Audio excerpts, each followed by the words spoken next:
Well, good evening. Good evening. Welcome to the 2023 Great Lakes Bay Regional Martin Luther King Jr. celebration. Are you excited to be here this evening? I know I am. We are so delighted to be meeting you in person. Again, I'm Colette Boyd. Of course you know that because you're watching me at noon and at 4 p.m. every single day, correct?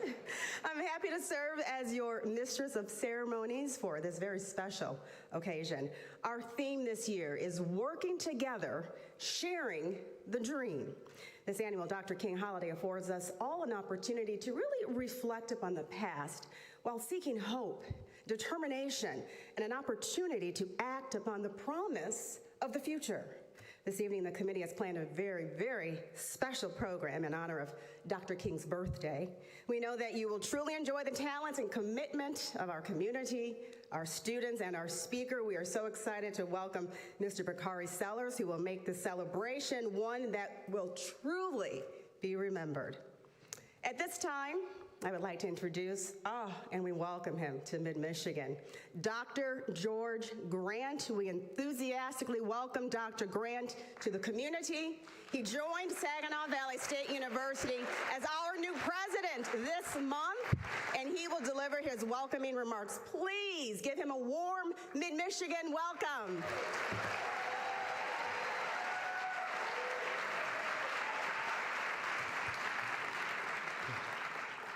Good evening. Wow, it's great to see you all here. As I said, I'm George Grant Jr., and I'm the president for Saginaw Valley State University for 2.5 weeks. So even though here, I'm from Michigan, so I'm back home. I grew up in Detroit, and because this is in the spirit of Dr. King, that I won't, those of you who are from Detroit, I won't ask what side of the state, the city you lived on, because we're all working together for the common cause. But I want to thank you for being here. So I just want to take a second that when I was very young, when Dr. King was assassinated, and I, of course, being very young, I had really no understanding or concept of what was happening and what was going on. But what I did notice was that my mother was crying. And as I look back, that's what I remember. The first time I remembered my mother crying, it probably wasn't, but that was the first time I remembered. And so I asked what was going on, and she talked about the assassination of Dr. King. And so my question was, did we know him? And she explained that we didn't know him, but who he was, and that she's got to make sure that I knew about him and learned about him and could speak about him. And so as I'm standing here today, this evening, I'm thinking about, I'm fulfilling that dream that my mother had, that I'm standing here and I'm talking about Dr. King. And so it touches me because I know that the work that she did in making sure that we understood not only who he was, but all the other people who came before him. We know that this month, would be Dr. King's 94th birthday, but we know issues of civil rights and challenges have gone on long before these 94 years. And I think our job, our commitment is one, that as we look across this room, to recognize and celebrate and acknowledge the people who came before us and who fought and paved the way that we could have events like this. So I want to...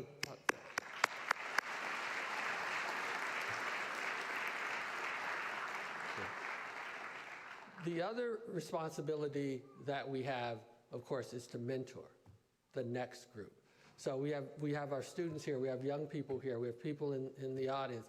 We need to make sure that we're reaching out to each one of them, touching each one, mentoring each one, helping them not only learn about Dr. King, but the many, many, many civil rights activists and leaders who came before King and after King. But also we need to remember the people without names, the people who marched, the people who fought, the people who worked in their community. And while we don't know them, we need to celebrate them too.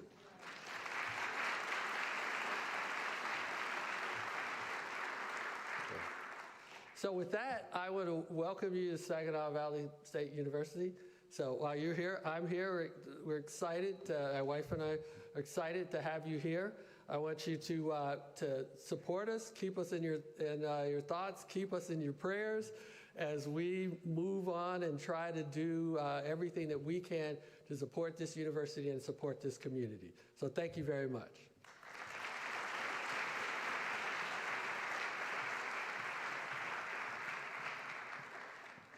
Well, thank you, Dr. Grant.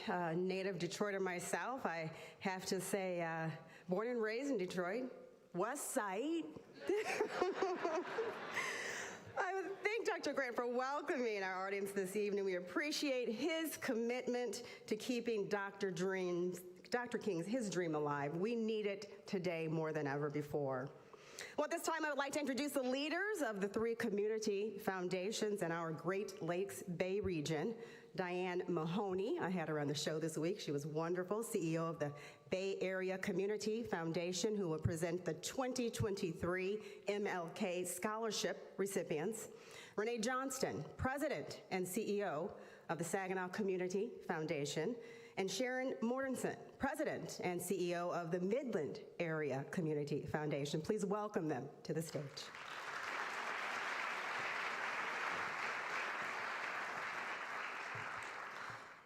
As Colette said, my name is Diane Mahoney, and I'm here tonight representing the Bay Area Community Foundation.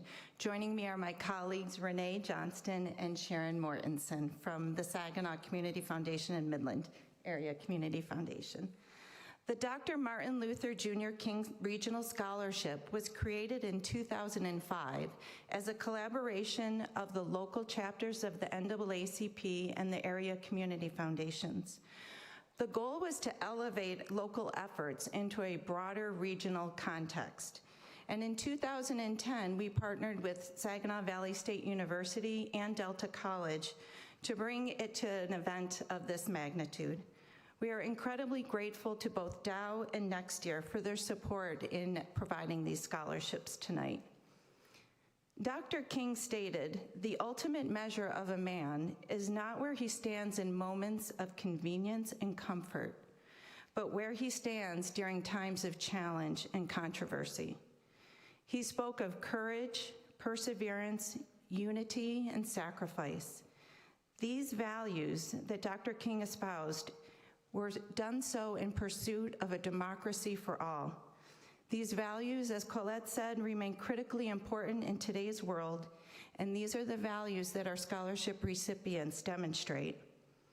I believe that today, Dr. King is looking down in delight with a sense of humble pride, or probably for him, more gratitude, and for what these young men and women have accomplished and what they will continue to do throughout their lives. These students represent courageous voices that have spoken up and spoken out for democracy and equality. Their actions have demonstrated their belief in our common humanity, as well as compassion, love, and service to others. It goes beyond lip service with these students, as each one of them has taken concrete steps to make the world, our community, a better place for all. To the mothers and fathers, the ones that have been there since day one and the ones that have stepped in along the way, to the grandmas and the grandpas, the sisters and the brothers, the mentors, the confidants, and the teachers who have helped develop these caring, conscientious young students. Thank you so much. You are doing a great job, and the future is indeed bright.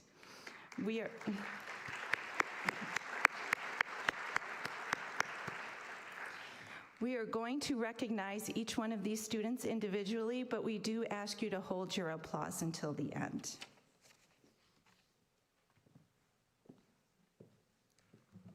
Demaya Barlow from the Saginaw Arts and Sciences Academy plans to attend Northwestern University to major in public health. Anastasia Breen from John Glenn High School plans to study musical theater and international relations at Michigan State University. Mitt Foley from Heritage High School plans to attend Michigan State University with a pre-med major. Anna Grotu-Lucian, a student at Bay City Central High School, plans to attend Michigan State University to study social work. Amelia Hatfield from H.H. Dow High School is currently undecided in what college she will attend, but plans to study political science. Emilia Ingala from H.H. Dow High School plans to attend Wayne State University with a pre-dental major. Jason Pringle II of Heritage High School plans to pursue an education in the medical field at Delta College. Carrington Pryor from Heritage High School plans to study graphic design at Saginaw Valley State University. Layla Summerfield, a senior at Garber High School, plans to study forensic psychology at Delta College. Sophia Steelman of Bay City Western High School will be studying early childhood development at Saginaw Valley State University. Andrew Stagar of Midland High School plans to attend the University of Purdue to study aerospace engineering. Sydney Thompson, a senior at H.H. Dow High School, who will major in nursing at Central Michigan University. Mackenzie Trainer, a senior at Freeland High School, who plans to attend the University of Michigan to study engineering.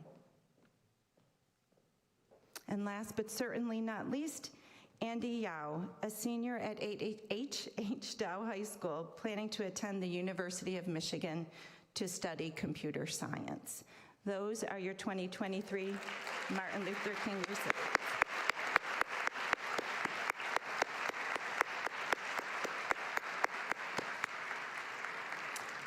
And next, I invite Dr. Kenneth Jolly, SVSU's Professor of History and Black Studies, to come out and introduce a video the students have made for us.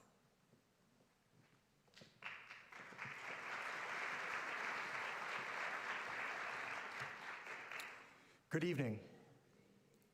As we honor Dr. Martin Luther King Jr. tonight, we celebrate and reflect upon his life and legacy through his own words, shared by our scholarship recipients.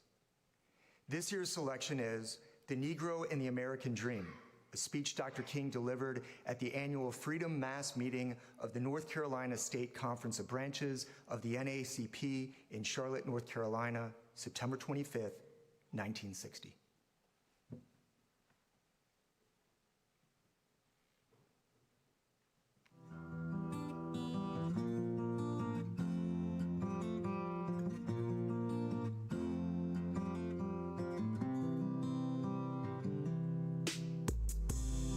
This afternoon, I would like to speak from the subject, the Negro and the American Dream. In a real sense, America is essentially a dream yet unfulfilled. It is the dream of a land where men of all races, colors, and creeds will live together as brothers. The substance of the dream is expressed in these sublime words. We hold these truths to be self-evident that all men are created equal, and that they are endowed by their Creator with certain unalienable rights, that among these are life, liberty, and the pursuit of happiness. This is the dream. It is a profound, eloquent, and unequivocal expression of the dignity and worth of all human personality. But ever since the founding fathers of our nation dreamed this dream, America has manifested a schizophrenic personality. She has been torn between two selves, a self in which she has proudly professed democracy, and a self in which she has sadly practiced the antithesis of democracy. Slavery and segregation have been strange paradoxes in a nation founded on the principle that all men are created equal. Now more than ever before, America is challenged to bring her noble dream into reality. The shape of the world today does not permit America the luxury of exploiting the Negro and other minority groups. The price that America must pay for the continued oppression of the Negro is the price of its own destruction. My recent travel in Asia, Africa, the Middle East, and South America have convinced me that America is at its lowest ebb in international prestige. And most of this loss of prestige is due to our failure to grapple with the problem of racial injustice. We must face the painful fact that we are losing out in the struggle to win the minds of the uncommitted peoples of the world. Just this week, the most eloquent spokesman of the communist bloc, Nikita Khrushchev, suggested in his speech to the UN, among other things, that the headquarters of this great organization be moved from the United States. The American press generally was very careful to conceal one of the reasons Mr. Khrushchev gave for suggesting this move. His direct words were, "Facts are known of representatives of young African and Asian states being subjected to racial discrimination in the United States." While we are used to Mr. Khrushchev's intemperate and sometimes irresponsible words, we cannot dismiss these as totally false. The hour is late. The clock of destiny is ticking out. We must act now. It is a trite yet urgently true observation that if America is to remain a first-class nation, it cannot have second-class citizens. But after saying this, I would like to make it clear that the primary reason for bringing an end to racial discrimination in America must not be the communist challenge. Nor must it be merely to appeal to Asian and African peoples. The primary reason for uprooting racial discrimination from our society is that it is morally wrong. It is a cancerous disease that prevents us from realizing the sublime principles of our Judeo-Christian tradition.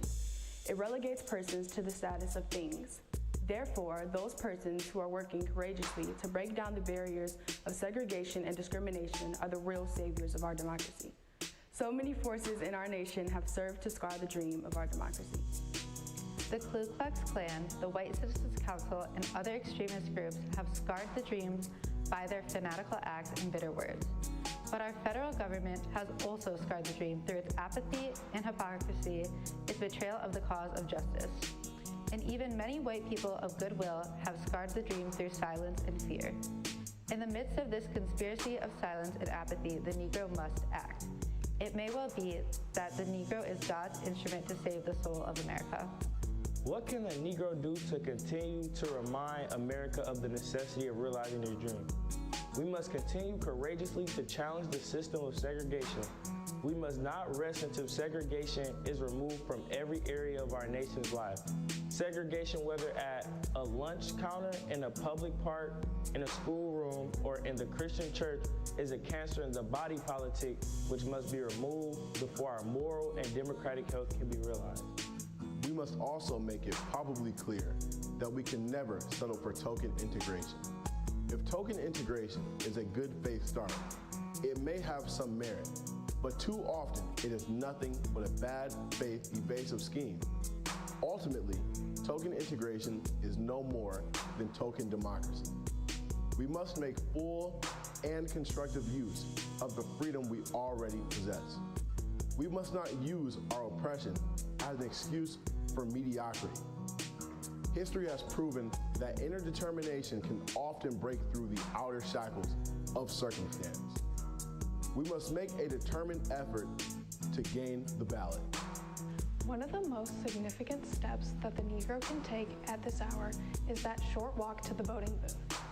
I propose that the creative movement that has electrified our nation as a result of the courageous student sit-ins, wait-ins, and kneel-ins will now add the dimension of stand-ins at places of voter registration. Even in the counties of the Deep South, where resistance is great, Negroes must organize themselves by the hundreds and thousands to stand nonviolently and peacefully for hours in the corridors and on the sidewalks of places of registration.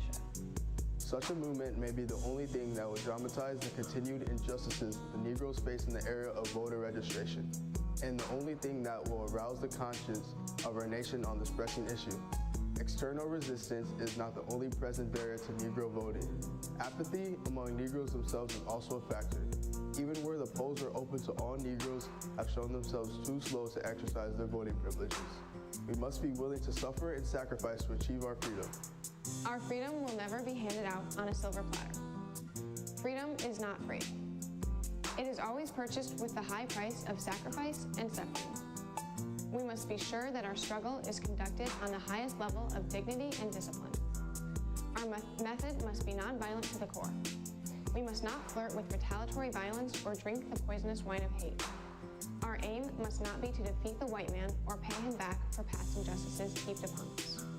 I feel that this way of nonviolence is vital because it is the only way to reestablish the broken community. It is a powerful way to take direct action against injustice without waiting for other agencies to act. This approach to the problem of oppression is not without successful precedent. We have the magnificent example of Gandhi, who challenged the might of the British Empire and won independence for his people by using only the weapons of truth, non-injury, courage, and soul force. Today we have the example of thousands of Negro students in the South who have courageously challenged the principalities of segregation. These young students have taken the deep groans and the passionate yearnings of the Negro people and filtered them in their own souls and fashioned them in a creative protest, which is an epic known all over the nation. For the last few months, they have moved in a uniquely meaningful orbit, imparting light and heat to distant satellites. Through their nonviolent direct action, they have been able to open hundreds of formerly segregated lunch counters in almost 8 cities. It is no overstatement to characterize these events as historic. Never before in the United States has so large a body of students spread a struggle over so great an area in pursuit of a goal of human dignity and freedom. I am convinced that future historians will have to record the student movement as one of the greatest epics of our heritage.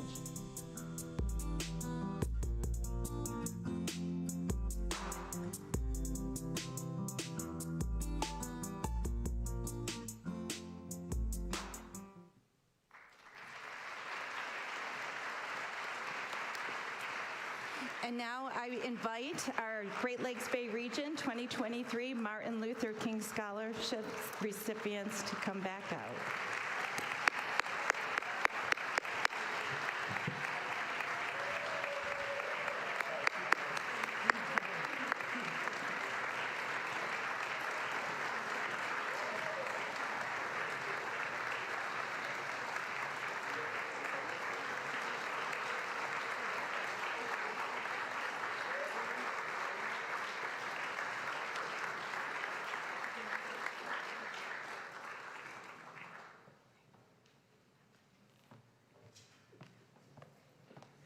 Well, let's just keep them up here for a second because these are our future leaders, so you know we are in awesome hands. Another round of applause. Congratulations. I want each of you on my show. I'm going to have to talk to you about that. Thank you very much and congratulations. And thank you, ladies, as well as Ken, for that presentation. It is my privilege to introduce Dr. Reva Curry, Vice President of Instruction and Learning Services at Delta College, who will present the Martin Luther King Jr. Drum Major Awards.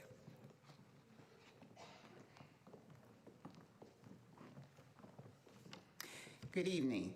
I will be assisted tonight by Dr. Mamie Thorns, who will assist me in distributing our Drum Major Awards.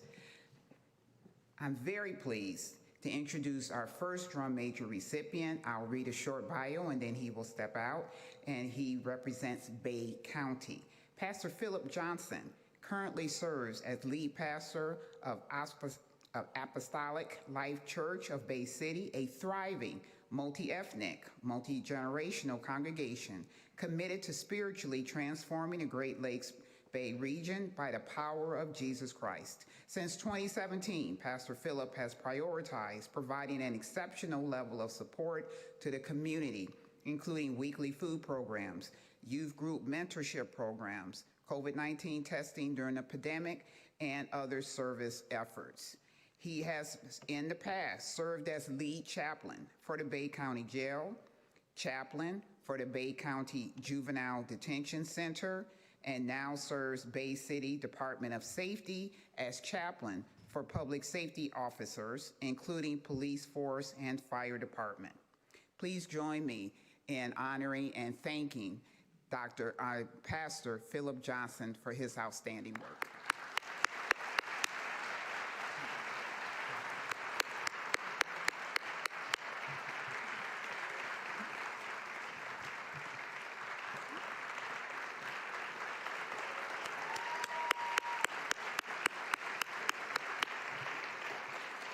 Our next Drum Major recipient represents Midland County. and Smallwood Holloman Jr. is a retired scientist and director for the Dow Chemical Company in Midland and a community volunteer for the Great Lakes Bay region.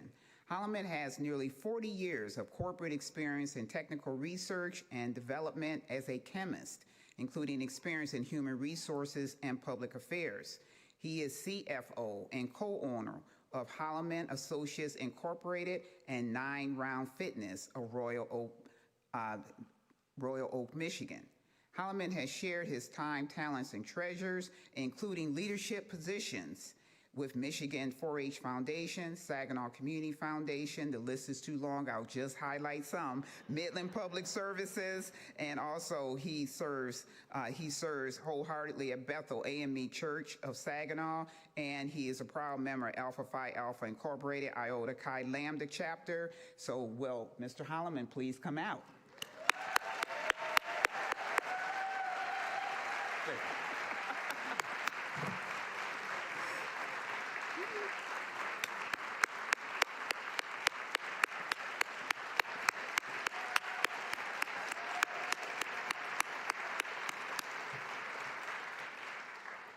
Last but not least, for Saginaw County, the Drum Major Award recipient is Angela Williams.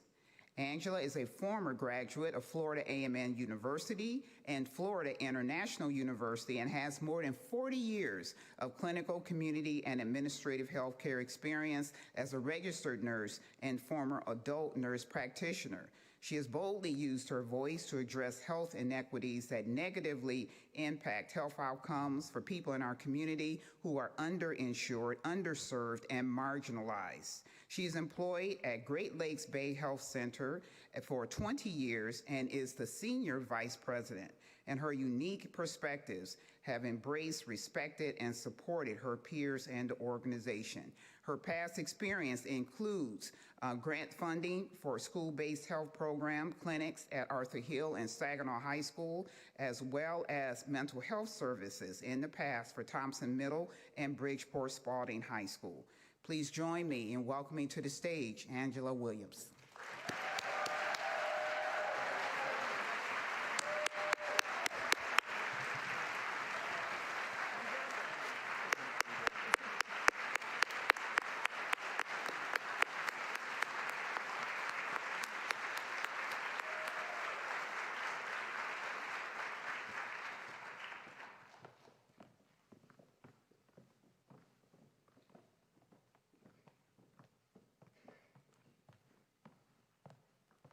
Well, thank you so much, Dr. Curry, and congratulations to our 3 Martin Luther King Jr. Drum Major Award recipients for your hard work and dedicated service to our community. Another round of applause for them, please.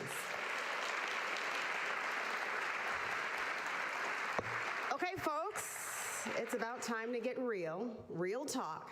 It's about to happen right now. This time I'd like to welcome Bakari Sellers, author, civil rights activist, attorney, entrepreneur, and legislator. His bio can be found in your printed program. Welcome, Bakari, to our MLK celebration and the Great Lakes Bay region. Give him a big, warm round of applause.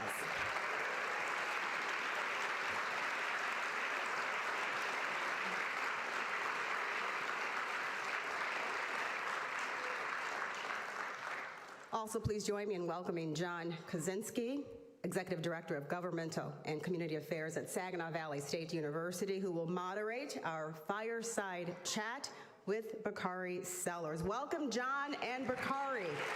Let's get it going.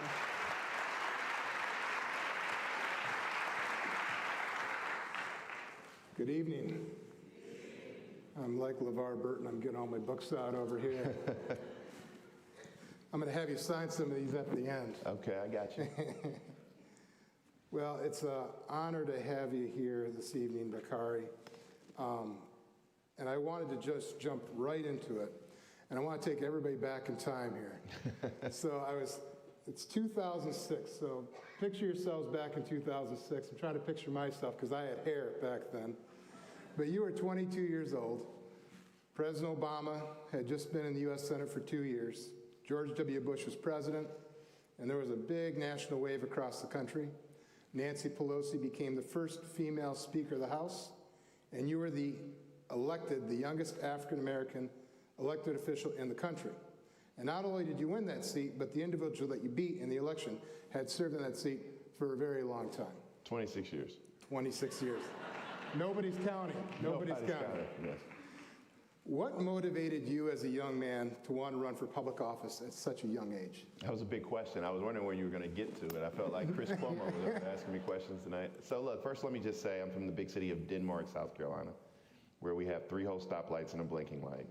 And my mom and dad always tell me that the 2 most important words in the English language are the words thank you, and they're not nearly said enough. And so I want to say thank you first to your newly installed president of 2.5 full weeks for allowing me the opportunity to be here. Please, one of the things the reason I say thank you to college presidents is my father was a college president. He was a president at Voorhees College. It's a small historically black college in Denmark, South Carolina, and I know it's a really, really thankless job. And so your president will be here until he gets tired of the board or the board gets tired of him, one way or another. But I do want to say thank you for your tireless service to this institution. And to the lady who makes this all go, I know she's running around here somewhere. Is Ms. Thorns up there? There she is. Please, y'all stand up and give her a round of applause, please.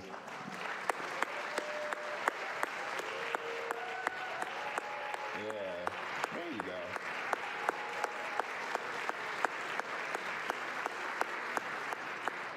At every institution, there's usually a woman, particularly a black woman, somewhere that knows everybody and everything and is the lifeblood of that institution. And I just want to say thank you for having me here today. It's an honor to be in your presence and to be one in the number at your event. So you asked me a question, why did I run for office at that young age? I have to take you back to 2005, I guess, when I was 20.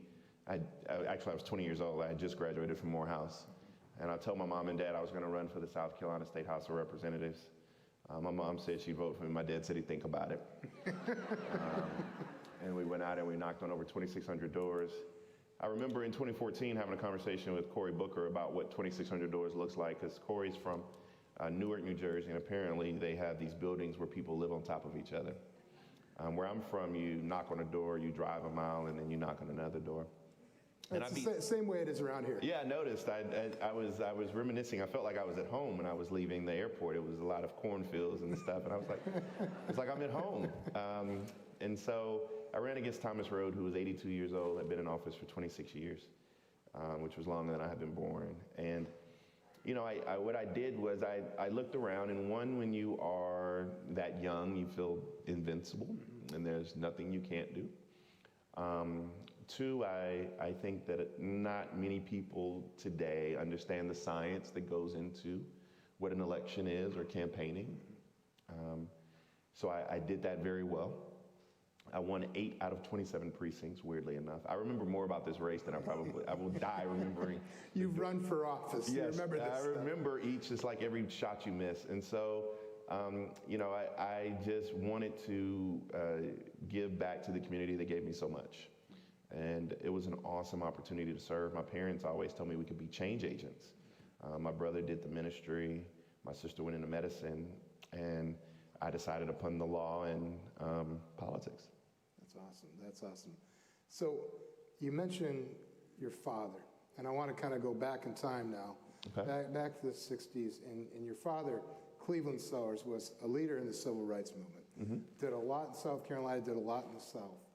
And the question really is, you know, what have you learned from your father in which you carry with you today?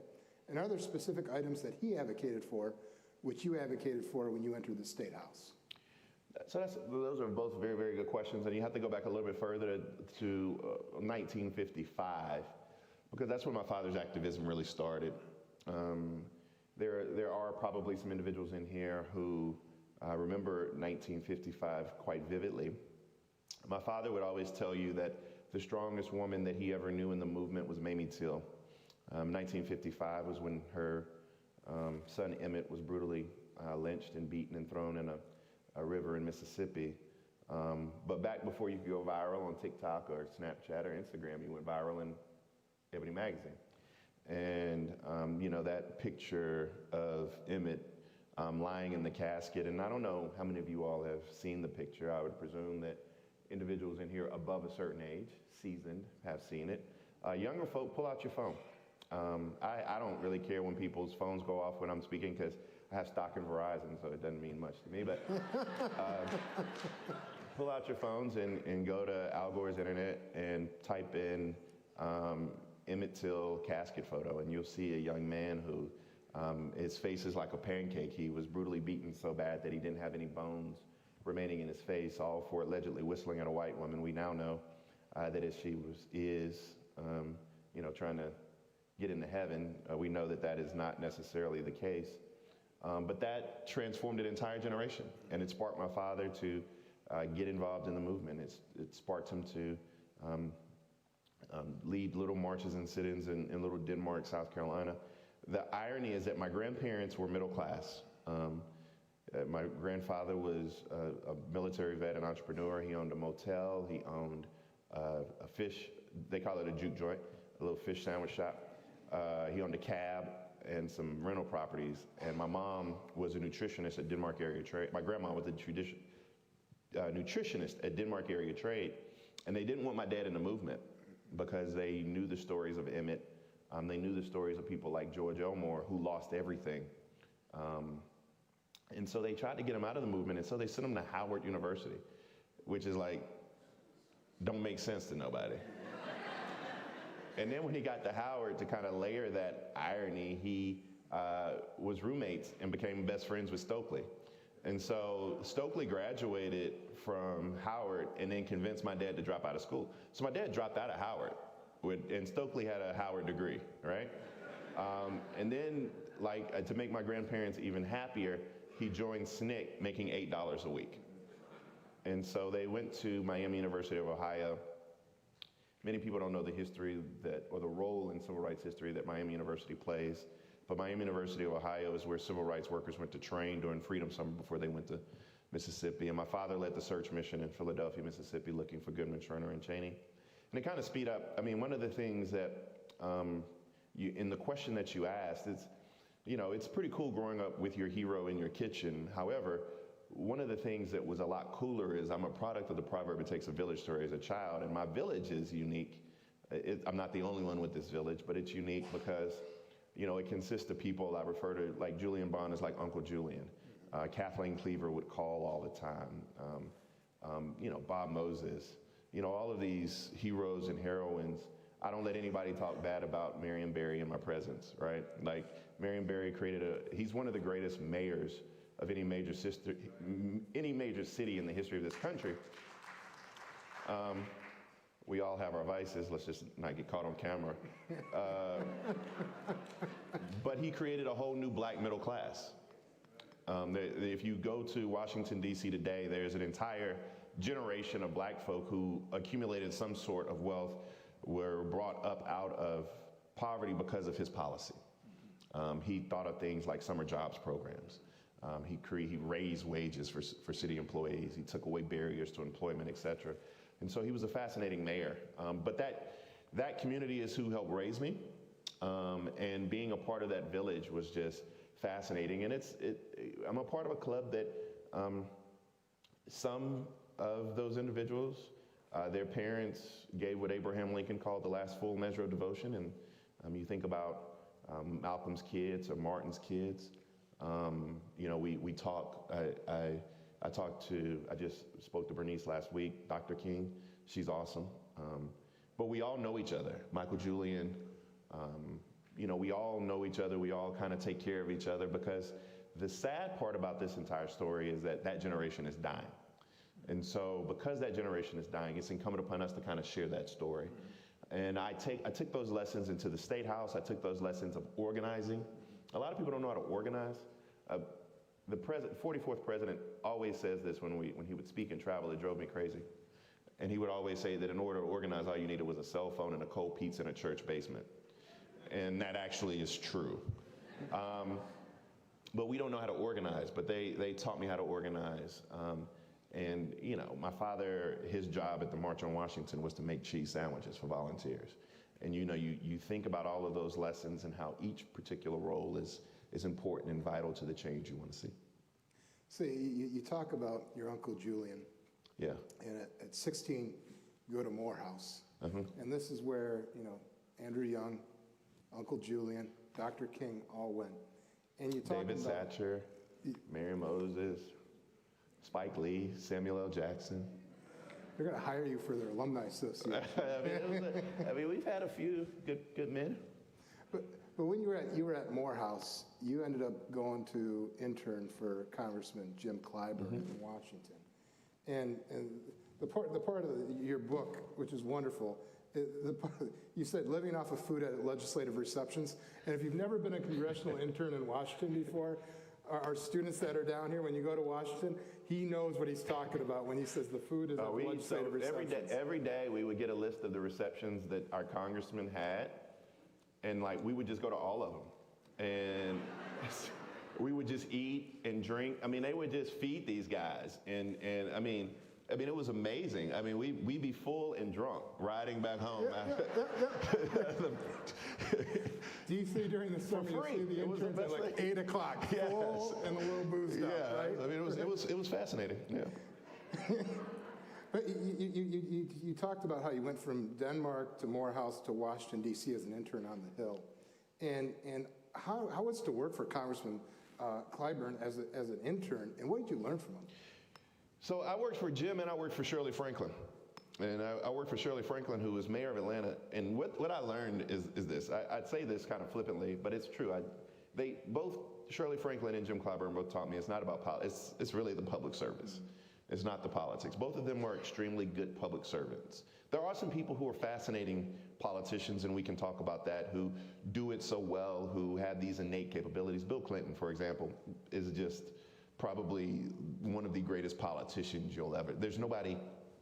I have this unique thing where I rank the smartest people in the world that I meet, and Bill Clinton's number one by a mile, right? He's literally that smart. Mm-hmm. When he walks in a room, he's that magnetic.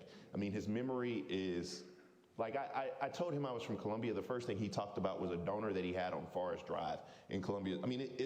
It's weird. Steel trap. Yeah, it's weird, right? Yeah. But Shirley Franklin and Jim Clyburn taught me something vastly different. And when I was working for them, I saw something with them that I learned from my father and my mother, which are the number one currency we have are relationships. And I was talking about it with your chair of your board just slightly earlier today, but I truly believe that there are a few things that we don't teach well.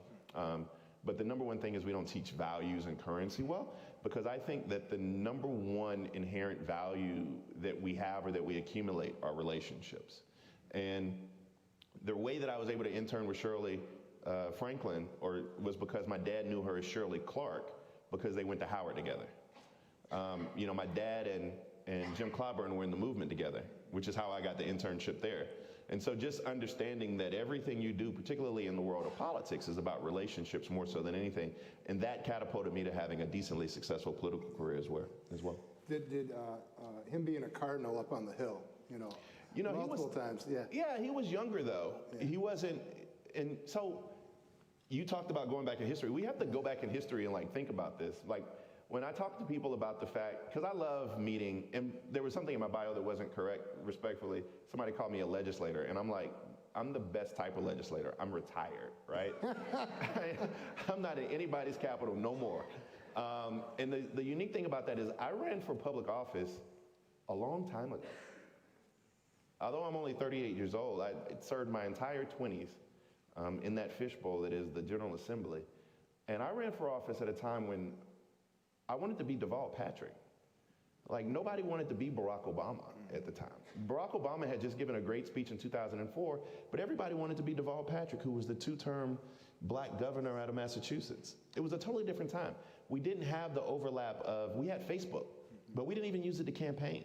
You didn't have the overlap of social media in those type of things. So Jim Clyburn was still kind of coming into his own at the time. He had only been there 14 years. He got elected in 92, I believe. And so it was just not even 14 years. When I was there, it was 12 or 13 years. So it was just a really different time frame. Things where Democrats and Republicans actually still spoke to each other. I mean, the relationships were vastly different. You didn't have the hyper-partisanship. You didn't have the kind of erosion of democracy, which I believe is caused by the 24-hour cable news cycle and social media. So you didn't have those kind of cancers which eat away at democracy. So it was a different playing field. Like when I was elected, and we'll probably get to this, but when I was elected, we were still, you got to remember, everybody thought Hillary Clinton was next, and Joe Biden ran for president, and Dennis Kucinich ran for president, and Bill Richardson ran for president. I mean, all of these names that, when you think about it, you're like, man, that was a long time ago. Yeah. I was thinking Paul Tsongas in '92, right? Yeah, Who thinks about Paul Tsongas? Right? I was 8. Yeah. I was 12. I don't think Paul Tsongas was my guy. We'll just say it was Clinton. We'll just say it was number 1 on your list. So while you were interning with Clyburn, you decided, I'm running for State House. Yes, correct. And I loved it when you said, you know, it was like the political science nerd in me. You began to gather the data. You began to dig in. You were saying, okay, how am I going to unseat this person that's been there for 20 plus years at the time? What pushed you that summer to decide to run for the State House? Politics is weird because a lot of young people oftentimes ask me, tell me how it is to run for office, or how can I run for office? And it's very simple. The first thing I tell them is that running for office is a lot like being pregnant. In that, have you ever met anybody that's halfway pregnant? The answer is no, either you are or you're not. And so politics is all consuming. Either you're going to do it or you're not going to do it. There's no sticking your toe into running for office. You get your head knocked off. Spot on. And there are a lot of people who kind of want to run for the t-shirts or the parades or the martyrdom or whatever, and I'm not really into that. And you also have to figure out who you are at your core. And I don't think enough people spend enough time with themselves. And you have to know who you are, what you love, what you don't love, why. You have to figure out your why. And everything else will fall into place. How you feel about minimum wage, how you feel about small business tax credits, how you feel about this and that, that'll all fall into place. But you need to figure out who you are at your core, what type of elected official you want to be. And so I began to think about those things, and I began to look at the numbers, and I realized that my community wasn't even growing stagnantly, it was declining. And then I was youthful and naive, and I said those age-old questions, if not now, then when, and if not me, then who? And so I jumped the line. There were a lot of people waiting on him to die, and I just decided to beat him.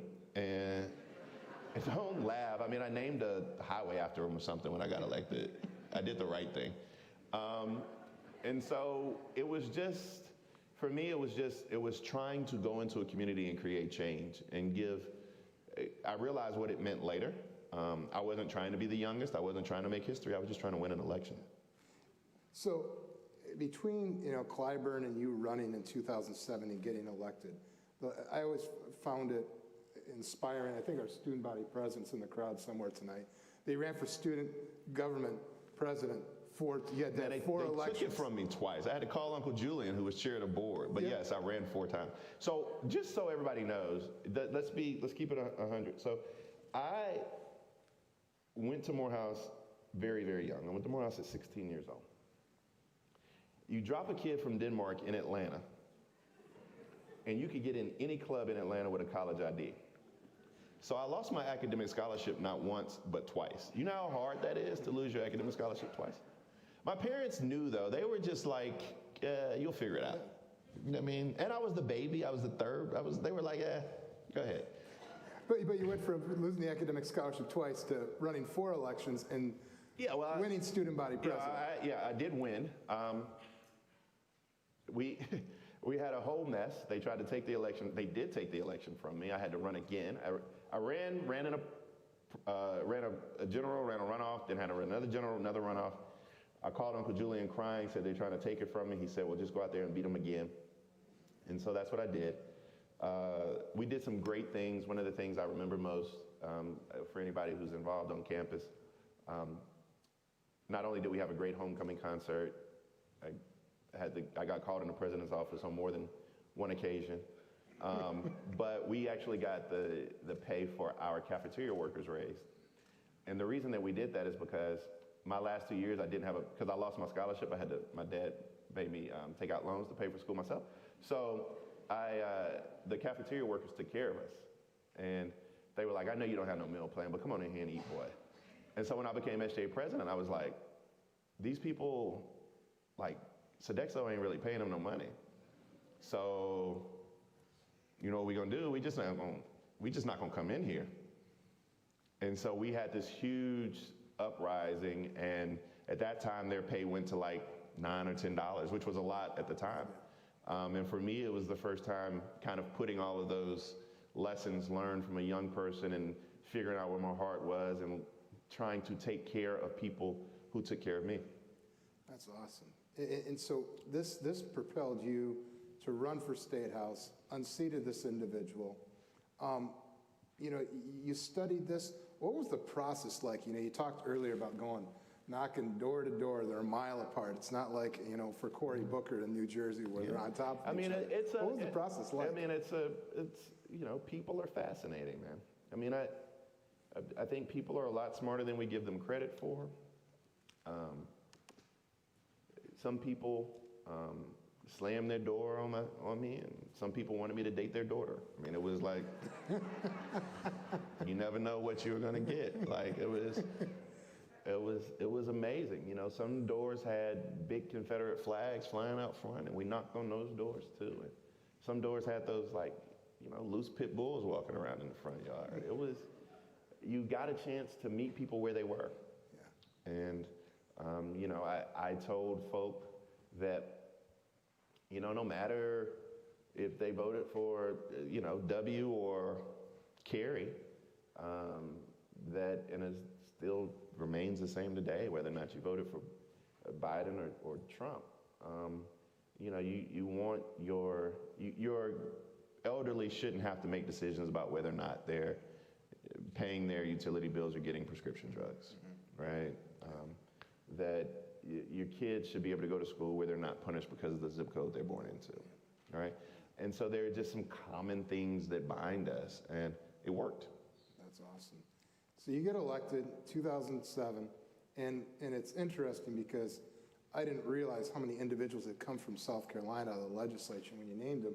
Jeff Duncan, now Congressman, Nikki Haley, Tim Scott, Mick Mulvaney. But you're the youngest member of the legislature serving amongst these folks, them on the other side of the aisle. What were your main issues that you wanted to address when you got in there?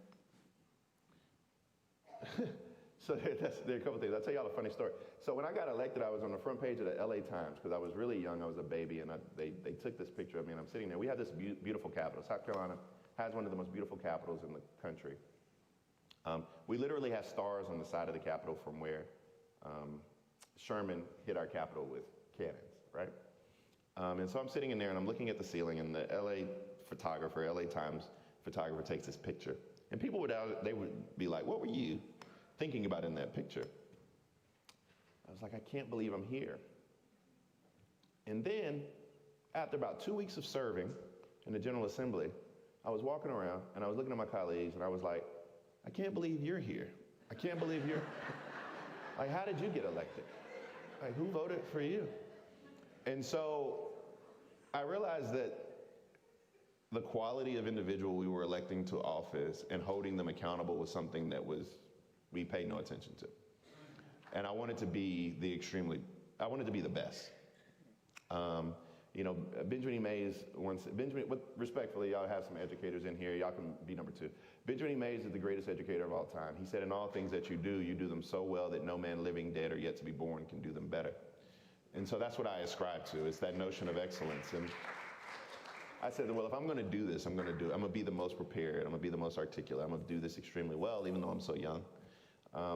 And so I went in, and I realized pretty quickly that I wasn't gonna win any votes, because I was young, I was black, I was a Democrat, and I was a young black Democrat. I mean, when I got tired, I'd go outside and take a deep breath under the auspices of the Confederate flag. I mean, this is South Carolina that we're talking about, folks. So, like, I knew that this was I wasn't winning policy votes. I wasn't going in to raise the minimum wage. Like, that just wasn't gonna happen. But I could create relationships, and I could figure out how to get things in the budget, and I could get things from my district, and I could do the things and be an example, and I could do the things necessary to improve the quality of life, and we were decently successful. That's awesome. And so you learned how to really be the power broker, right, when you got in there, even though you're in the minority, you're this young person. But, you got this, this platform to be able to speak on. And you get a phone call from a private number. Yeah. And as you know, if you're in politics or you're in lobbying, when you get that private number, it's like, is this a governor or a U.S. senator calling? No, but when I was so young, to push back on you, I was so young that when I got calls from a private number, I didn't know if it was somebody important or a student loan company calling to get their money back. So yeah, I was the only legislator with a book bag at the time, and our Capitol and the law school were about half a mile away, so I would walk from class to the State House. I was never on time. And so I'm walking, and a private number calls, and I'm on my way to constitutional law class, which is an important nugget for this story. I was on my way to constitutional law class, and I pick up the phone, and they say, do you have time to speak to Senator Obama? And I was like, man, I'll make some time for this guy.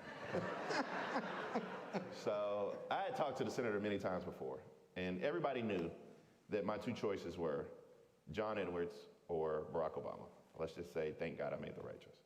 And so I talked to Senator Obama, and he asked me, where am I going? And I say, I'm headed to constitutional law class, which is a small brain freeze because Barack Obama used to do what? Teach constitutional law. So he began to ask me questions about what we were reading and where we were in class. And I was like any good law student, which means I hadn't read all semester. And so I'm like, Senator, let's get through this. And so he asked me to endorse him to be president of the United States. And I say, I'll do so under two conditions. One is that you come to my district. The second is that you work on a campaign. He said, done and done. And so I traveled the country with then Senator Obama, and we get a chance to play basketball together and hang out together and travel together. And it was at the infancy of his campaign, and a pretty cool guy to make history with. Were you better than him in basketball? He's funny because he's left-handed, and it's weird because you can't touch him. I mean, how do you feel if you bust the president or the senator's lip and he has to go give a speech that night? That's not. And Reggie was out there. Reggie played at Duke. Reggie's an athlete, and some Secret Service guys. I mean, and he can play though. He can play. But he's lefty, and those are always weird guys to guard. Yeah. Not to mention you couldn't touch him. We had the Attorney General here a couple of years ago, and he says he can put it up. No, he could play. Yeah. So you get to 29, you've been in the State House, and you decide, you know what, I'm going to run for lieutenant governor. And you decide to launch a statewide campaign. Yeah. What did that experience look like compared to your state rep race when you're in a district, now you go to a statewide trying to carry this message? What did that look like? I mean, it's a difference between tens of thousands of people and 4.2 million people. But I also realized something that black folk don't do well, which is I realized it was time for me to go. And older black folk in particular stay way too long. And they do it in the church, and they do it in politics. In the church, and I'm maybe educating you on this, forgive me, but in the church and in politics, black folk just stay. And a lot of it has to do with, one, there's really nowhere to go. We don't create a landing spot for them. Two, we have a hard time creating succession plans. Three, it's usually their first time that we had somebody there, so it's kind of like it's mine. And so we just don't do a good job with that. But I told myself I was staying 8 to 10 years, and then I'm done. Because my ideas are good. Somebody else's ideas, they may not be better, but they're different, which is healthy, right? And so the person that replaced me, I was 22 when I got elected. The person that replaced me was 24, 25. So you set a trend. Well, and now we have, I want to say 6 black men in the South Carolina General Assembly that are under the age of 33, 34. So, I mean, kind of created this thing. And so I knew I wanted to do it. And I ran statewide. I knew it was going to be uphill. My numbers were right. I was like, if I stayed this X amount of votes away from because at the time the governor and lieutenant governor ran separate races. If I stayed X amount of votes away from my governor, I could possibly win. And he just got blown out. Great guy. It was a terrible cycle, 2014. And it was funny because, You work hard, you run for 10 months. I knew where every Zaxby's was in the state of South Carolina. You meet all these people, you shake all these hands, you kiss all these babies. And then on election night, you're in this hotel room, you got your family and everything. The polls close at 7, and at 7:01, CNN called our race. I was like, you could have waited an hour? I mean, like, could have waited till 7:02. This is anticlimactic. It was just like Nikki Haley wins at 7:01. I was like, ah. So, but it was a good time. It was a learning experience. Yeah. So now you're family man, got kids. You've now moved into the next life post politics. As you said, things were changing. You're doing stuff for media, but you're also doing international development work in Liberia and West Africa. What has that been like, and what are the skill sets that you kind of took from the legislature into what you're doing now? First of all, somebody's phone went off. I love it. I hear cha-ching. First of all, I think that one of the things we, or young people in particular, have to do is make sure they understand that these relationships that they're building, each person inherently has value, everybody you talk to. And so you're able to bring your experiences and other experiences. In Charleston, South Carolina, we're actually building an international African American museum. And so there were individuals in Charleston who wanted to, as we're building this museum, who wanted to branch out and bring in more culture from around the world.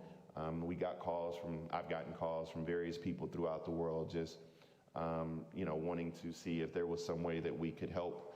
And for me, it's always an opportunity if I can do good work. And that's the number one thing. I mean, you want to be the very best at everything you do, to do good work. And I appreciate the challenge of learning as much as I can. If I ever do not have that insatiable desire to learn as much as possible, then I think I'm dead. So now you've written Who Are Your People? Mm-hmm.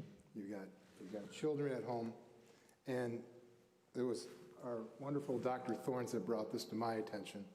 And I've got a 3.5-year-old at home, and your book is now competing with Elmo and Blue's Clues every night. I always ask George, I'm like, what do you want to read? And he's been grabbing this. And what inspired you to write this book? And if you haven't read it, please do. And what is the message you're trying to convey in the book? Both very good questions. So I wrote the book because I was tired of my children, who are beautiful black kids, having to look at blue and purple people. And so I wanted to give them something that resembled them. And so I said, well, hell, I'll just write a book and put you all on it. And so it was just an amazing opportunity so that they could see themselves. Representation really matters. And Who Are Your People? So that actually was not the title. It was supposed to be Who Your People, which is how we say it colloquially. But my editor said, Who Are Your People? So we could be correct and grammatically correct. But it's just an amazing walk through history and allowing people to be able to see and touch. And my twins, it's nowhere near their favorite book. So I'm glad it's somebody's child's favorite book. So do one want to be president, one wants to explore Mars? Yeah, no. They're not there yet. No, they're not. They just turned 4 on January 7th. They are on their words books, their number book. Stokely likes it way more than Sadie. Okay. Yeah, Sadie's just she's running stuff. She's too busy at night. She has to prepare for the day. This isn't my son's copy, by the way. It'd be covered in syrup if it was. Yeah, I love it. No. So we started at the beginning that your family was very much part of the civil rights movements in 50s and 60s, as well as knew Dr. King. Question for you, I mean, we're here having this celebration this week. In your opinion, if Dr. King were alive today, he'd be 94 years young, if you could ask Dr. King for advice, what advice would it be? Also, what message do you think he'd want to communicate to people today? I've literally never been asked that question. So also, let me just tell you one of the things about me. This is fascinating that I'm at a King speech. I go to King speeches all the time, and I very rarely discuss Martin Luther King Jr. Very rarely. And the reason being is because we have whitewashed the way that we talk about Dr. King, and nobody actually teaches who he is. They treat Dr. King like he was some docile individual when he was actually a rabid revolutionary. So that's first. I remind people that Dr. King also was not liked. In his last Gallup approval poll, it was about 63, 64 when they did it, so it was a few years before he died. His approval rating was hovered about 30%, 30, 31%. And to not speak politics, but just juxtapose, at no point in Donald Trump's entire life has his approval rating been as low as Dr. Martin Luther King Jr.'s approval rating was at that time, just to give you some facts. And so I struggle with that because people often, they act like Dr. King died in his sleep. And I'm like, he was taken from us in the most visceral way possible, like he was assassinated. And so I don't really talk about King a lot. We talk about him in the family because I make these jokes that my dad doesn't necessarily care for, but like Dr. King performed my dad's first marriage in Ebenezer, and I always remind him that Dr. King didn't get something right. The marriage lasted like 6 months. And so we have a relationship. And so it's unique. I think, though, that if we teach Dr. King, I don't know if I would ask him for advice. I would just want to hang out with him because anybody who, Willie Ricks or anybody who, or Ralph David Abernathy, they would always tell you that he was just funny as hell. Like he was just a personality. Like you always wanted to be with him. He always wanted to have fun. He was always cracking jokes. You know, it was just who he was. And so I would probably just want to be in his presence. But in his death, I think you learn a lot more about who he was. Because for me, I take this King-esque approach, which is a little different than Stokely, or a little different than Malcolm, or a little different than others. But I come from the position that, like King, which is one of our few philosophies that are similar, nothing about this country is irredeemable. We just have to reimagine what she looks like. And so that's my baseline. That's where I start. But I also think that if we were to be intellectually honest in a discussion about King today, you would have to ask yourself King's question, which was his second best piece of writing. His first best piece of writing was not the Aventuring speech. If you think that, we'll fight after. It was a letter from the Birmingham jail. But his second best piece of writing was a small book entitled, Where Do We Go From Here? And he gave us two choices. He said chaos or community. But when you ask that question, then if we're intellectually honest, then the answer is we've made a great deal of progress. We still have yet a ways to go, but we've made a lot of progress in this country. Now, people frown up, particularly my friends to the left and older black folk. They're like, what are you talking about? But then I say the thing that we forget about that is the most crucial thing, which is what we've learned from King through his death and many others, is we forgot the cost of that progress. And so anybody who discounts the progress, one, is intellectually dishonest. I don't have a lot of time for that. But two, they also discount the cost of the progress. And so what I would say about Dr. King and his legacy on a day like today, as we commemorate all of these things, is that back up. Every ounce of progress we've ever had in this country, ever made in this country, has been because of black blood that's flowed through the streets. And I'm very clear about that. And then people are like, oh, Bakari, what are you talking about? And so then I say, well, you don't have the 64-65 Voting Rights Act, Civil Rights Act, if you don't have the Edmund Pettus Bridge. The Edmund Pettus Bridge was where black folk were brutally beaten, dogs, water hoses, etc. The unique thing was, though, that was the first time white folk were able to see it, because it was broadcast on the nightly news and people were able to see it. And so it's different when people are able to see it. So you got that progress, you got those changes. You don't have the Fair Housing Act, but for the assassination of Dr. King. Like you don't get that legislation unless King is assassinated. We don't even take the Confederate flag down in South Carolina unless 9 people are killed in a church. You don't have a conversation about George Floyd Justice and Policing Act if George Floyd isn't murdered in the street, and we all see it, and I have my own theory about George Floyd's death. But so I am very clear and cognizant that when I analyze history, just through my lens of looking as a child of the movement, that we've made a lot of progress in this country. We still have yet a ways to go, but the cost of that progress is what's unnerving. And that cost, the value of that change, has not decreased. And so that, for me, is the troublesome part with where we are as a country today. So how do you think the American public you were just talking about, the poll ratings, 63, 64. How do you think the public would respond today with those messages? Oh, they would hate them today like they hated them then. I mean, you have people who celebrate King Day, but then they don't allow you to teach King. I was talking about, I mean, it's a fascinating thing because forgive me for always explaining myself. Part of that is because of the people I talk to on TV. But the reason that, and it's not this, the reason that I point that out is because we have to peel back the layer a little bit, but right now we're living in a culture of anti-intellectualism, which is the antithesis to what Dr. King was. Like, people systemically defund higher education, particularly in the South. I don't know what y'all doing in Michigan, but particularly in the South. Underfund or defund higher education. And the reason being is because there is a very methodical approach to the way that we are miseducating, undereducating our young people today. And I think that in itself, the reason behind that is because there is a political power associated with how you educate versus don't. This investment in higher education has been taking place in Michigan for years. Mm-hmm. Hopefully it's changing this year. Well, you got $9.6 billion. I can figure out how to spend it. Yeah, we do. We're on a college campus, and we wanted to give a chance for our college students to ask a couple questions. Sure.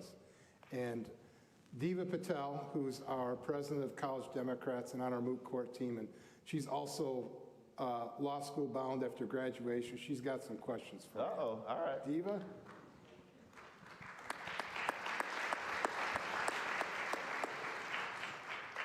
So my first question is just what general advice do you have for young people who want to follow a similar path to yours in a career in public service? Don't take yourself too seriously. When you go to law school, start your weekends on Thursday. That's actually really good life advice. Give yourself some grace and give others that same grace you're entitled to. How old are you? 20. Okay. So, I'm glad you asked that question because we brought me to something. I need to talk to the old folk for a minute. You mind? Okay. So, on a college campus, and this goes for your president, it starts at the top and everybody else. You were born in 2002. Wow. 2002. Let's take a kid who was born in 2000. That kid who was born in 2000 has seen 9/11, has seen the financial crisis, the election of the first black president, the Tea Party, the re-election of the first black president, Parkland, mass shooting in Las Vegas, Nevada, election of Donald Trump, a plague, brink of World War III, and they're still here. And I say that because this generation of young people deserves our grace because they've lived an entire lifetime in 2 decades. And they've done it. They've done it under the microcosm or microscope of Twitter and Instagram. And I know I'm looking out at some of y'all right now. Some of y'all would not be professionals today if y'all had social media when y'all were coming along. So I think that as we give ourselves some grace, this generation sometimes we don't do a good enough job, but we should give them more grace than we do as well. I'm sorry, next question. All good. And then my next question would just be what is next for you in terms of your future career or any aspirations that you might have? Yeah, I tell people all the time I would love to run for Congress. Each day, though, that I'm not running for Congress is less likely I will run, to be honest with you, because I was explaining this to my dinner table today. I don't like some of the people that are there. And so I just can't imagine, knowingly going to work with people I don't like. Sometimes you, start a job and then you realize you don't like people. But who chooses a job knowing you ain't gonna like people? And so that is a thing for me. And not only that, but I have a larger platform now than like the 435th member of Congress. So, you know, I can do more good from that. I really enjoy being a dad. You know, I think that the two major problems we have in this country are that we have an empathy deficit, and then we don't have enough good humans. And so I'm really focused on trying to raise good humans to offset some of the bad ones. And so I just live one day at a time. I really do. As we wrap up, I'll just kind of tell you, I have really, really bad anxiety. Not like performance anxiety. Like, I love a crowd. I can do anything when the lights come up, if I have to give a speech or tap dance or whatever, I love it, right? But like, I have two big fears. One is death and one is failure. And I think they're really intertwined because I don't want to die too soon before I can create the change I think I'm here for. And it really, really messes with me. Sorry, Pastor. It really, really messes with me. And so the way that I live and the way that my anxiety works is that I only live one day at a time. And Will Smith once said that if you have enough good effing days, you'll have a good effing life. And so I really ascribe to that. And I try to win each day. And so today, I really wanted to have a good day. I wanted to come to Saginaw and be one of the better people that's ever been here, right? And so I feel like if I win today, and then maybe win tomorrow, I might have an off day tomorrow, may not win it. But if I win 6 out of every 10 days, imagine if you shoot 60% from the field, or you bat 600. I mean, you go to the Hall of Fame. And I just figure that if I can win each day, you can't eat an elephant without eating it one bite at a time. And so, you know, that's kind of my advice to you, but that's also how I live. Just in this moment, being present in this moment, and trying to win this moment. Well, Bakari. You were good. You have a future in this, man. We appreciate you winning with us in Saginaw today. So join me in thanking Bakari. Appreciate you. That was good, man. That was good. I can tell you hang out with elected officials all the time. You're able to turn it on.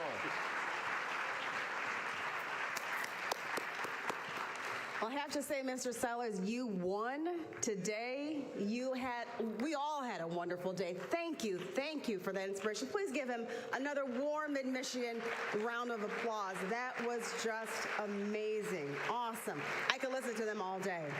Thank you once again to Mr. Kaczynski and Mr. Sellers for a wonderful fireside chat that will be remembered for years to come, that's for sure. Now I'd like to invite Ms. Vicki Hill, who is one of the branch managers at Jolt Credit Union, as well as the gospel radio personality for KISS 107.1. We love her on Sunday morning. She's coming to the mic to introduce our musical guest. Ms. Vicki Hill, give her a round of applause.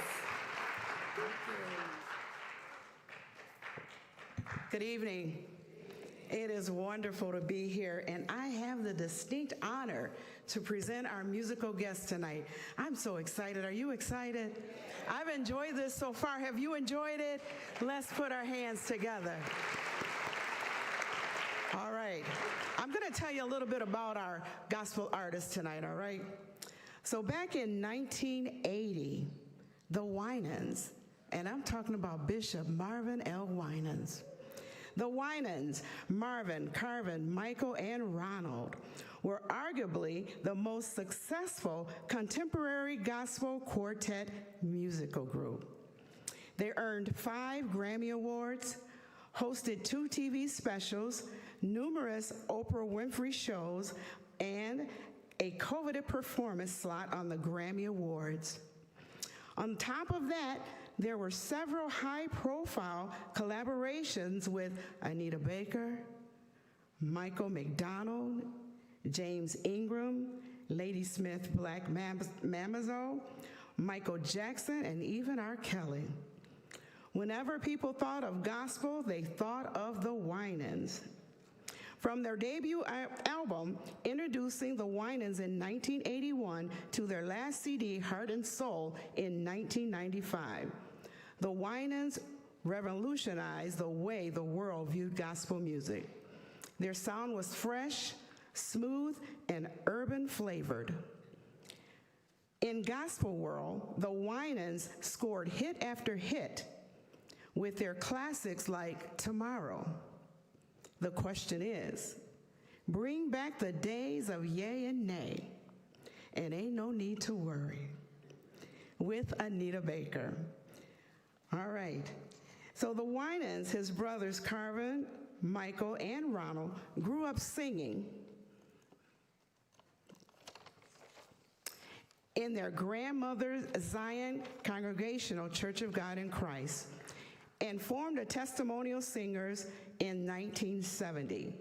They performed around Detroit area and earned an opening slot for gospel godfather Andre Crouch when he was appearing at the Fox Theater in Lansing, Michigan in 1979.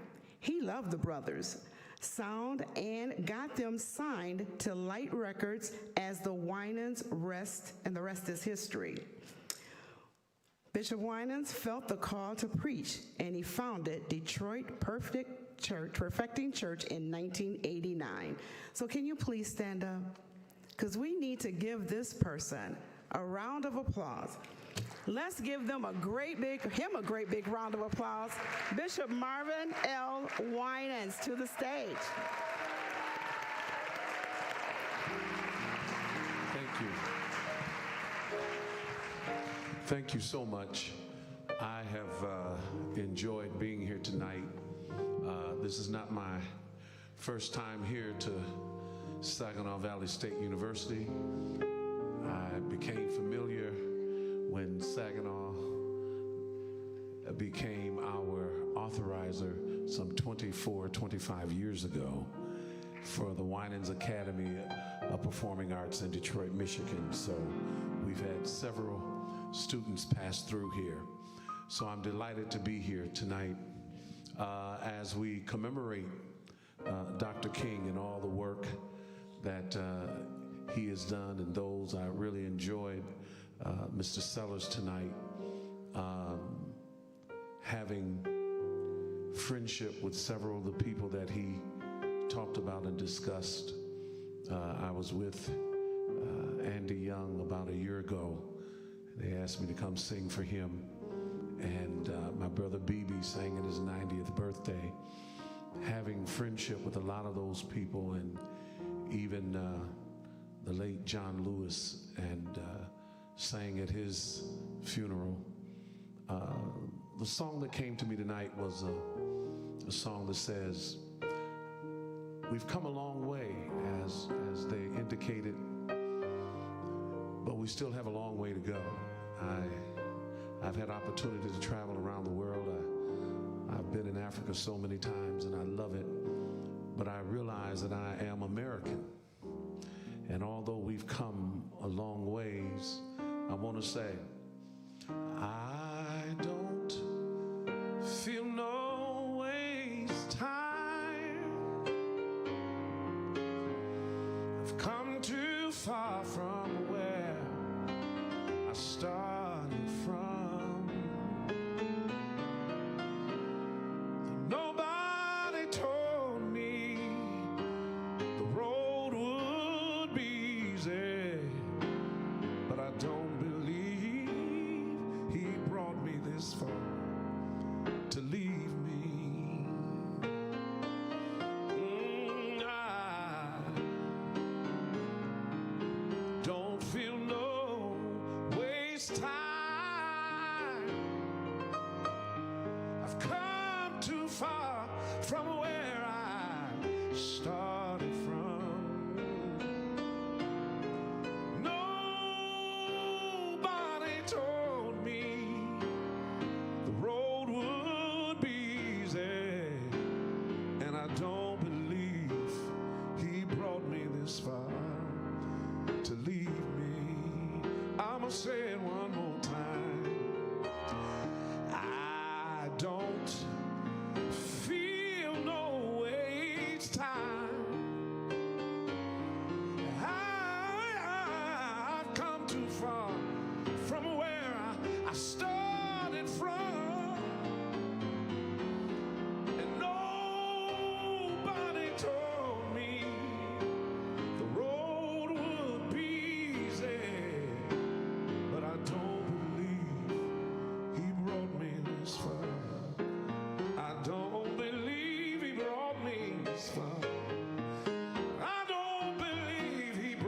this far.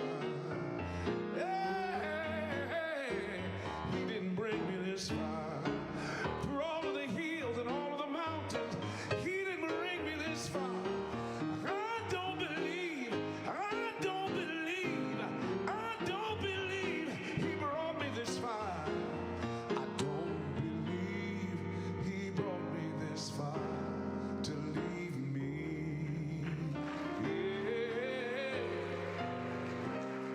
Nobody told me that the road would be easy.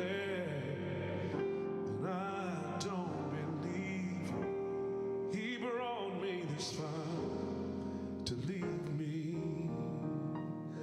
One of the theme songs of the struggle, which I think is still apropos today, is "We shall overcome. We shall overcome. We shall overcome someday. Oh, deep in my heart, I do believe that we shall overcome someday.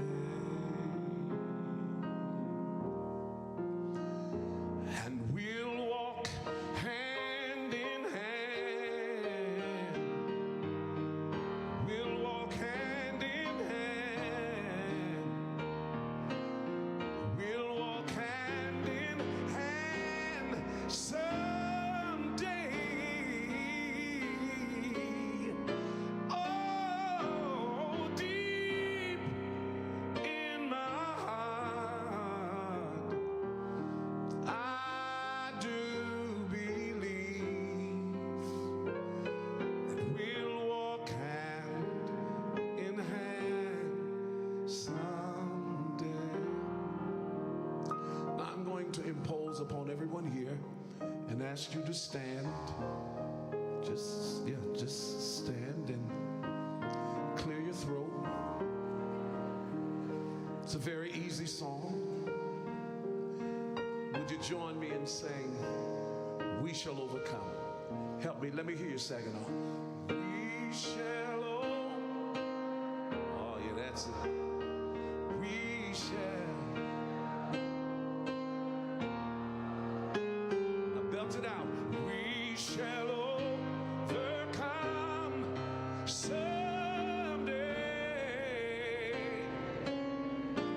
Oh, deep in my heart, I do believe we shall overcome someday.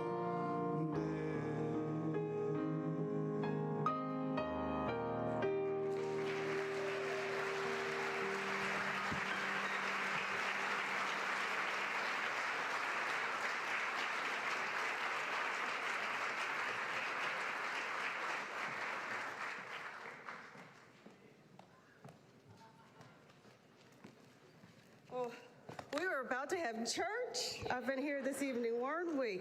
Pastor Winans, I have to tell you that on my playlist, every morning before I go to work, Pastor Winans, his whole family, that's what I listen to. That's what empowers me and gets me through my day. Because you need to hear that. You need to be infiltrated with the Lord and with his good works to get you through the day. And I'm telling you, Pastor Winans, thank you so much for inspiring us. Thank you, thank you.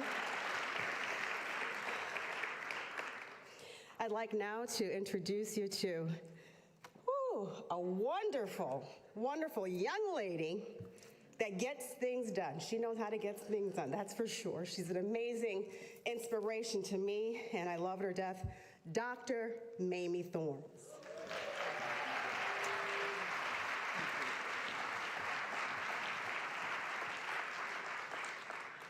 Well, I am so impressed. 8 8:30, right on time.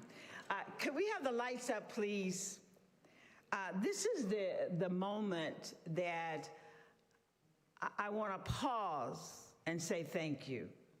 First of all, I want to thank all of you who are here this evening, because you didn't have to come. You could have gone somewhere else or doing something else. But you chose to come to your university, Saginaw Valley State University, to celebrate Martin Luther King's celebration. Thank you. Bakari, I was listening to a podcast from you the other day, and you were talking about the truth and tell the truth. Brother, I didn't sleep at all last night because I hadn't heard from your agent. They said, don't worry, he'll be there. This morning, I'm like, where is he? So I called on some of my friends to pray, and then I got a call that said that he has landed at MBS Airport, and I said, hallelujah. Okay. So Bakari, it was well worth the wait. Thank you so much.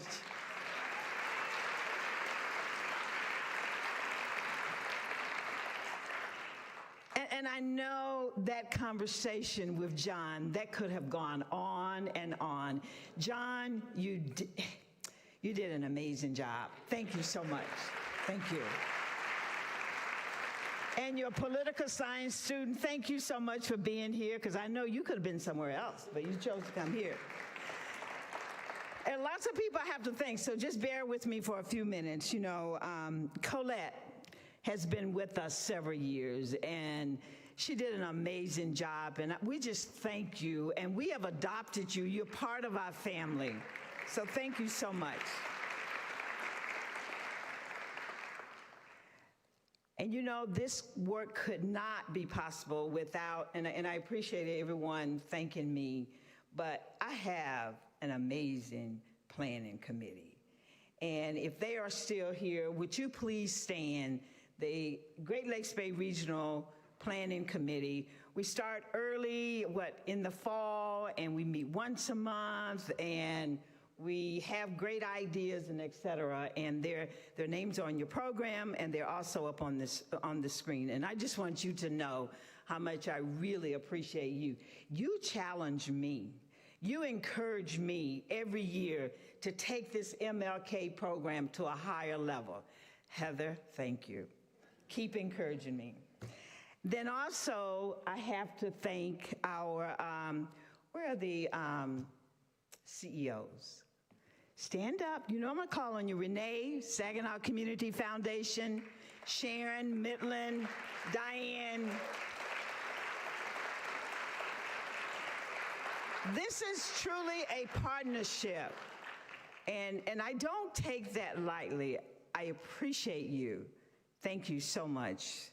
Keep up the good work. And then our amazing sponsors. I want all of the sponsors, if you see your logo up there, please stand. And I want the audience to see you. Please stand. All of these sponsors.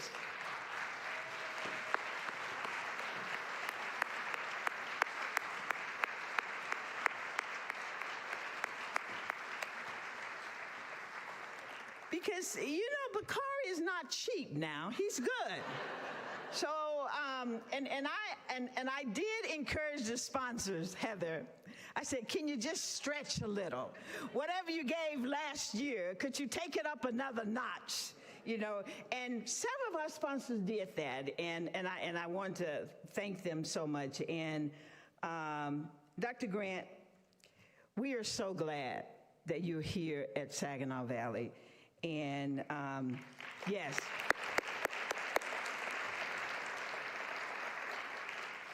And we just thank you for allowing us to continue this MLK celebration. And I know you probably have some ideas, and we welcome those ideas, those fresh ideas. We welcome those. So where do we go from here tonight? Oh, before that, Pastor Winan, oh my goodness, thank you so much.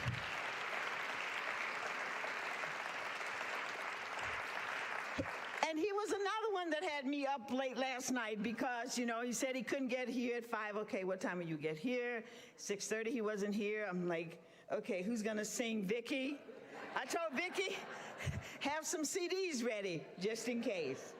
But we are just so appreciative. And where do we go from here? I just want to encourage you like I have been encouraged. Keep the dream alive. Every day, 365 days a year, not just in January, but every day. And it's those little things that we do, those little acts of kindness. Think about it. What will you do to keep the dream alive? Now, at this time, I need to see the next slide, please. Next slide. Oh, do you have? Yes. I have people say, well, when is next year? I put the dates up. January the 17th, 2024. Mark your calendar. January 22nd, 2025. So the sponsor said, well, I didn't know. Yes, you do. They're up here now. So please join us for a reception after we leave this auditorium, and you'll have an opportunity to take some photos with Bakari. He's still on my clock. And Dr. Grant also will be out to meet and greet you, as well as his lovely wife. I don't think we had, Beverly, could you please stand? This is Dr. Grant's wife, Beverly Grant.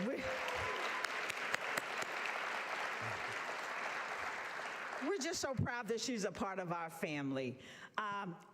Good job. Okay, so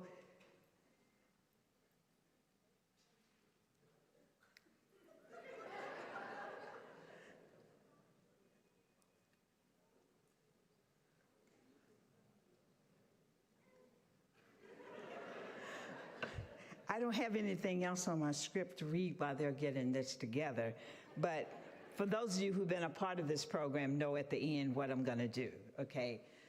Elvira, we're so glad to have you here. I know you flew all the way from Texas to come and be with us, and we really do appreciate that. She's the new Chief Diversity Officer at Dow, so glad to have you here. Are y'all ready?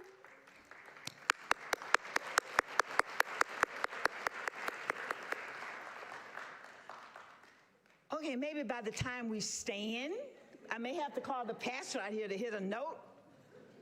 Julie? Oh.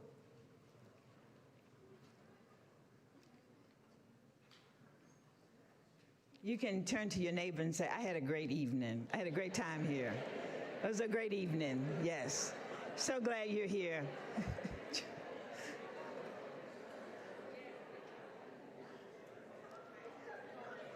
I don't know what happened to my music, my song. I got to close it out.